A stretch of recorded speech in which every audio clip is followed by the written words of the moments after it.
Dear student, आप सभी का स्वागत है आपके अपने यूट्यूब चैनल कीप गेटिंग शिक्षा में। आशा करता हूं आप सब बढ़िया हैं। आपके बोर्ड एग्जाम की तैयारी भी बढ़िया चल रही होगी। बच्चों, पिछली क्लास में मैंने आपको टाइप्स ऑफ गुडविल पढ़ाए हुए थे। ये 3 टाइप की गुडविल मैंने आपको डिटेल में एक्सप्लेन की थी। अगर आपने वो वीडियो नहीं देखा तो मैं रिकमेंड करूंगा पहले आप वो वीडियो देखो और उसके बाद आज का ये वाला देखो। आज के वीडियो में हम देखेंगे नेचर ऑफ गुडविल क्या होती है, यानी गुडविल है किस प्रकृति की, या फिर गुडविल का नेचर कैसा होता है, गुडविल की प्रकृति कैसी होती है। ठीक है। पहला देखो है goodwill is an asset. Goodwill क्या होती है? एक असेट होती है, एक संपत्ति होती है। Goodwill is a fixed asset of the business. अब देखो यहाँ पे कहता है जो गुडविल है, ख्याति है, वो किसी भी व्यापार की फिक्स असेट्स होती है। फिक्स असेट्स का मतलब क्या हुआ? स्थायी संपत्ति। इसको हम क्या बोलेंगे? स्थायी संपत्ति बोलते हैं। Because it helps in earning and increasing profit just like other assets. क्योंकि जो गुडविल होती है तो बाकी संपत्ति की तरह ये भी आपके व्यापार में अर्निंग करने में और प्रॉफिट को बढ़ाने में हेल्प करती है। यानी कि आपको पैसे कमाने में और आपके व्यापार के लाभ को बढ़ाने में क्या करता है? हमारा हेल्प करता है। ठीक है। No depreciation is charge on this. इस बात को, इस लाइन को अंडर मार्क कर लो, लाइन कर लो इसको, या फिर आप ये कहो हाईलाइट कर लो। चाहो तो मैं ही यहाँ पे देखो कर देता हूं। ठीक है। नो डिप्रिसिएशन, किसी भी प्रकार का डिप्रिसिएशन इस पे चार्ज नहीं किया जाएगा। सबसे पहला तो गुडविल आपकी फिक्स असेट्स होती है। आपसे ऑब्जेक्टिव में पूछ सकता, मैं इसको भी हाईलाइट ही कर देता हूं। ठीक है। गुडविल क्या होती? फिक्स असेट्स होती है। ठीक है। Goodwill is a fix assets.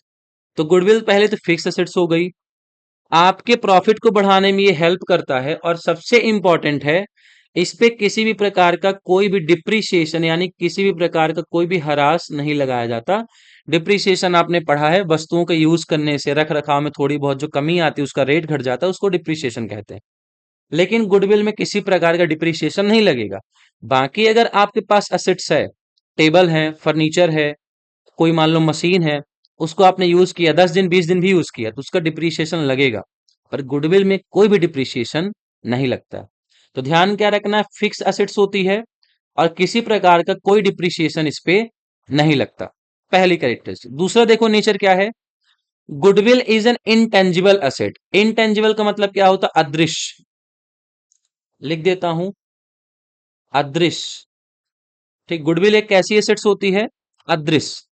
It is an intangible asset not fictitious. ठीक है ना। ये इंटेंजिबल एसेट्स होगी, यानी कि अदृश्य संपत्ति होगी, बाकी संपत्तियों की तरह ये आपको दिखाई नहीं देगी, छू नहीं सकते हो। As it can not be seen and touch. क्योंकि ना तो आप इसको देख सकते हो, सीन कर सकते हो, और ना आप इसको क्या कर सकते हो? टच्ड कर सकते हो। ना देखी जा सकते हो, ना ही छू सकते हो।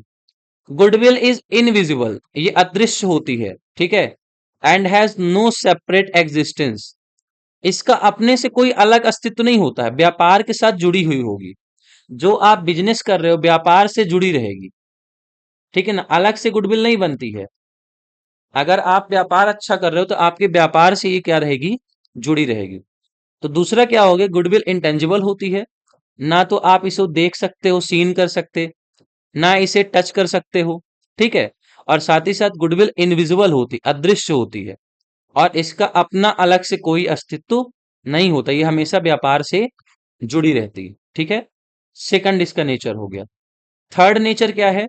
Goodwill is a saleable assets, बिक्री योग्य, या फिर आप ये कहो विक्रय योग्य। मतलब ये एक ऐसी एसेट जिसको आप बेच सकते हो। देखो, if the nature of goodwill resemble with the nature of cat. अगर मान लो गुडविल कैसी नेचर की है?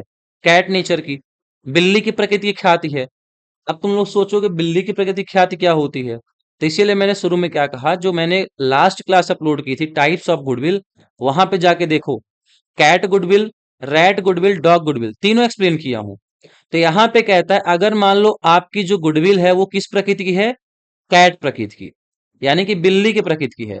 ठीक है ना। कैट प्रकृति की अगर मान लो गुडविल है, तो ऐसी कंडीशन में क्या होगा? It will remain attach with the business and not with the owner. तो जो कैट गुडविल होगी वो हमेशा व्यापार से जुड़ी होगी। किससे जुड़ी होगी? अटैच विद द बिजनेस, हमेशा व्यापार से जुड़ी रहती है, ना कि ऑनर से। यानी कि ऑनर से नहीं जुड़ी होगी, किससे जुड़ी होगी? व्यापार से जुड़ी होगी। Such type of goodwill can not be sold separately from business. तो ऐसी गुडविल को आप व्यापार से अलग करके नहीं बेच सकते हो। जब पूरा व्यापार बेचोगे तभी गुडविल को बेच पाओगे। अगर सोचोगे कि मैं गुडविल बेचूं और अलग से और बिजनेस को बेचूं अलग से, तो आप ऐसा नहीं कर पाओगे।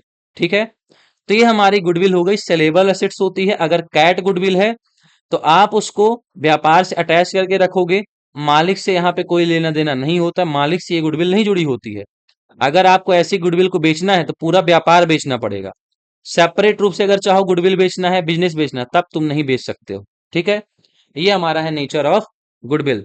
तो उम्मीद करता हूं चीजें आपको समझ में आई होंगी। अगर आप चीजें समझ गए हो तो अगली क्लास में हम एक नया टॉपिक डिस्कस करेंगे। ठीक है ना, यानी कि पढ़ेंगे वो कौन कौन से फैक्टर हैं, कौन कौन से तथ्य हैं जो गुडविल क्या करते हैं, प्रभावित करते हैं। अगर चीजें समझ में आई हैं तो अपने दोस्तों को शेयर करो। ठीक है ना, और चैनल को सब्सक्राइब जरूर करो।